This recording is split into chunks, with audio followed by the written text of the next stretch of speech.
All right. Hey, we have Steve Meloan. And so should we see, this is your brother is on the line. Sure Let's it's get your him. brother. I'm sure it is. Hi, Mike. Hello? Can you hear us? Yes. All right. Wait. There we go. All right. So can you hear Steve? Yeah. Can you hear me, Mike? Yes, I can. Okay, great. Sounds good. Nice. All right. So tell me about The Shroud. what you guys are here. You guys wrote a book called The Shroud, and I've been reading a lot about it on Facebook. I haven't got to read it yet, but I love what I've heard so far. So give it away. Oh, okay. Well, yeah. So it's I've got a few notes here. It's a science adventure novel, and it basically explores the intersection between science and spirituality. That's so cool. And and the story takes place in the near future, and where a genetic research team from the NIH has been asked by the Vatican to use the latest findings of the Human Genome Project to shed new light on the authenticity of the Shroud of Turin. Right. So the lead researcher in the story, he's an MD, and he's an agnostic but with sort of spiritual leanings, kind of a meditator. Sounds like me. And as the investigation proceeds, it appears that from their research that it is indeed the burial cloth of the historical Jesus, and then once they get further into it, the blood stains on it open up the possibility of cloning. So you can imagine where that might lead. Yeah, that's love it. So the investigative journey goes from Washington, D.C., near the NIH, to Israel, to Belize, and has global repercussions in the end and transforms the lives of everyone involved. So Mike and I think with a book there's almost no better way to sort of see whether it's, to give a sense of it than to hear a little bit of it. I would love to. We were hoping to read a page or two of it. Go right ahead. Okay, so Mike, you want to start out? This is the book's intro. Okay. Frere Jean was the first to wake. Smelling the smoke, the aged monk sat upright in bed, his hand instinctively clasping the iron key and the gold medallion on a chain around his neck. He threw on his robe and deftly moved toward a thick hemp rope hanging from the tower. After hauling on it once, twice, the heavy bronze bell began to toll. 3 other monks burst into the chamber, eyes wide, with rough wool blankets draped across their shoulders. Without a word, all 4 hurried to a stone and wood chamber already half engulfed in flames. At the room's center, still untouched by the blaze, stood an ornate silver chest on a low stone pedestal. Using their blankets, the other monks beat back the flames enough that Frere Jean could insert the key and open the chest. He lifted out the contents, an old stained bolt of linen, already singed from the heat. Tucking it beneath his robe, he hobbled out of the burning room toward the monastery's rear entrance, where the horses were stabled. From the village came the thunder of hoofbeats and cries of alarm. As the other 3 monks stood around him, illuminated in the moonlight, Jean removed the gold medallion from around his neck. It bore the embossed image of a many-limbed oak tree. He looked into each man's eyes. Then, approaching the youngest, he placed the medallion's chain over his head, took the bolt of cloth from beneath his robe, and tucked it into a leather pouch with a shoulder strap. All eyes were on the strong young monk as he slung the pouch over his shoulder and covered it with his tunic. "You are being entrusted with what will one day be recognized as the Church's most valuable material possession," the old man rasped, still laboring to catch his breath. "It is the most sacred earthly connection to the Spirit of Jesus Christ. Deliver it to the Abbot of Chambéry. The gold oak will confirm your mission. God be with you. Now, go."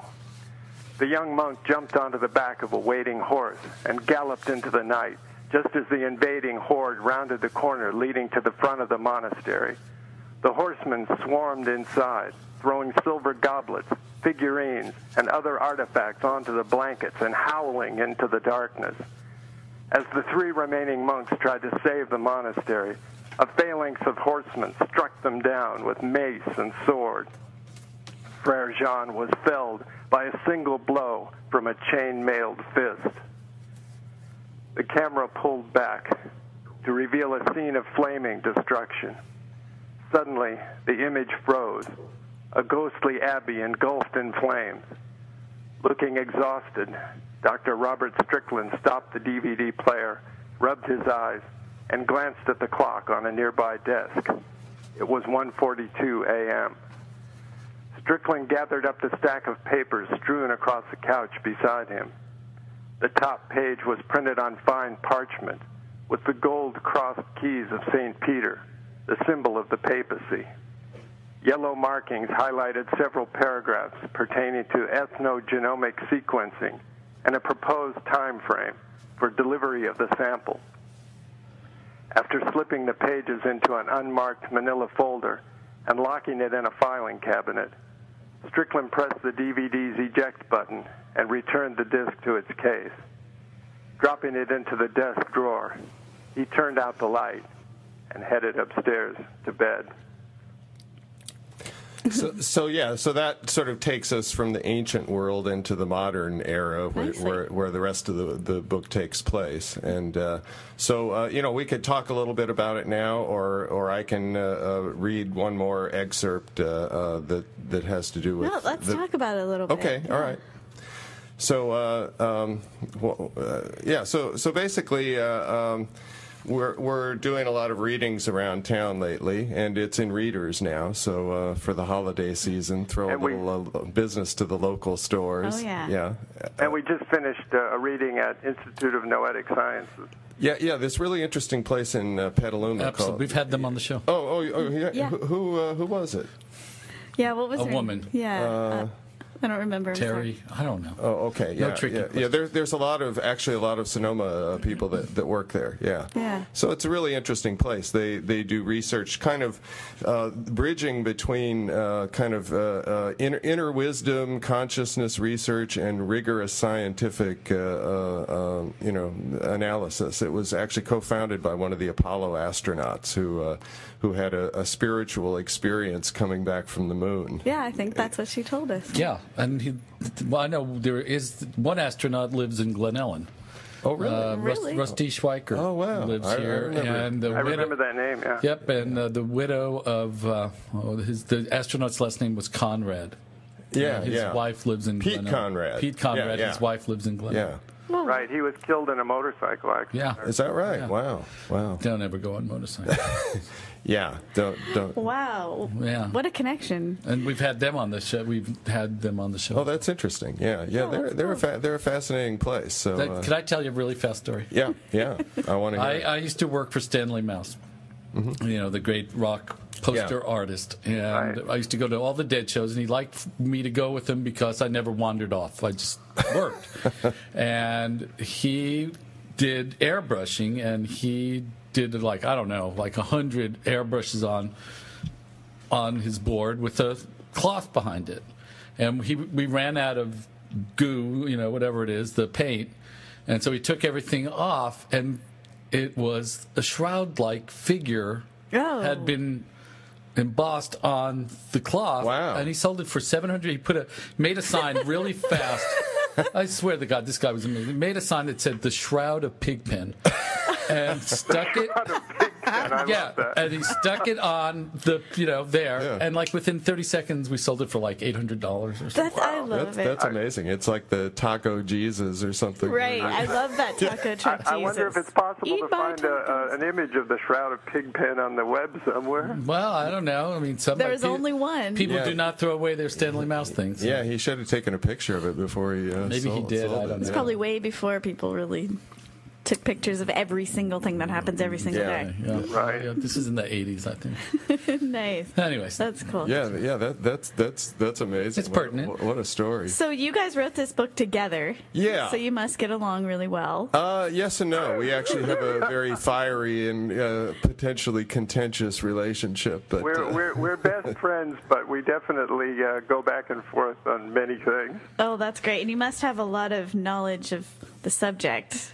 Yeah, I was a biology major in college, so there's actually a lot of genetics to the story. Right. It's some people think it's going to be like sort of a light beach read, and everybody who reads it seems to think it's a page turner, but it also requires some concentration. It's not like the kind of thing that you sit around watching with the TV on. But it's also action-packed in many respects.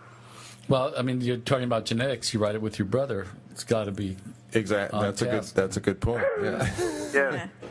That's great. Well, I'm fascinated by the combination of the science and the religious and then the genetics. I think it's all an interesting, great combination. Yeah, well, I think there's an increasing melding of, a lot of, particularly in the realm of physics, it's getting almost into the spiritual and philosophical things are getting, multiverses and string theory and there's increasing indications that a lot of things that we now see as kind of metaphysical may have a hard science basis to it. Quantum entanglement and you were saying, Mike? Physics is getting stranger and stranger. Yeah.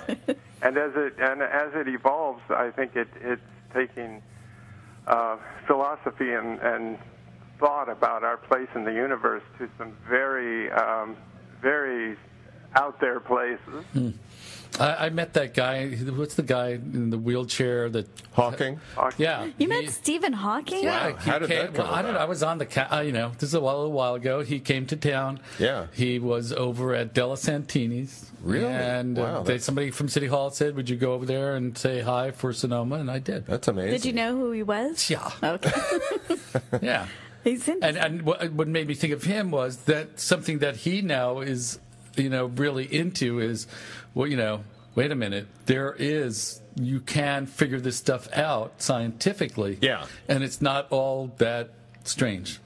But it is strange. I like him. Yeah. That's cool. So we had a little bit of the radio theater of the Papal West here this morning. That was nice. Yeah. Yeah. And how do we find your book and find you and a website? And good point. We have a website, which is www.theshroud.net. Imagine that. Yeah, and it is in readers and right now, and so if you live in Sonoma, and I'm working on Copperfields and places like that. And Mike's work. And Amazon. Yeah, great. You can order it on Amazon. But we want to buy it locally. But exactly, if you live in Sonoma, buy it at Readers. Right. are you going to do a reading at Readers? Yeah. They don't do any readings in December, so they're booked up until they're shut down until January. But I didn't know that. Yeah. Well, hopefully, if you do a reading at Readers, the KSVY's got a great show Sunday nights at 7:00 called Readings from Readers, and we send over a technician, Miss Reed. Oh, Pat does that. Or Beth Hadley, and then they play it on Sunday nights. It's great because I can't go out some nights, but then I am home on Sunday nights. Yeah, that's good to know. I wasn't aware of that. That's great. And speaking of Readers' books, you can go see Andy Weinberger and his band Simca tomorrow, 5:30 at Congregation Cheryl Shalom, 252 West Spain Street at Burlingame Hall for their Hanukkah and Latkes event. Okay, great. With dancing. Steve, did you guys ever make that video? The trailer. Yeah, we did, and that's on the website. So we have a sort of the latest thing in publishing is sort of like a movie style trailer for books. Yeah, Nice. I haven't seen that yet. Cool. Okay, great. So in fact we got a guy, a friend of Mike's down in L.A. of some note. Are we allowed to say this, Mike, or? Joe Frank. Yeah, who's actually a Peabody Award-winning monologue artist down in L.A. So he does the voiceover for the thing. So Good job. Well, and great. thanks for calling us, Mike. Okay. All right. Good to be with you. And Steve, thank you. All right. And we're going to take a little break. So the shroud.net. theshroud.net. Cool. And Readers' books.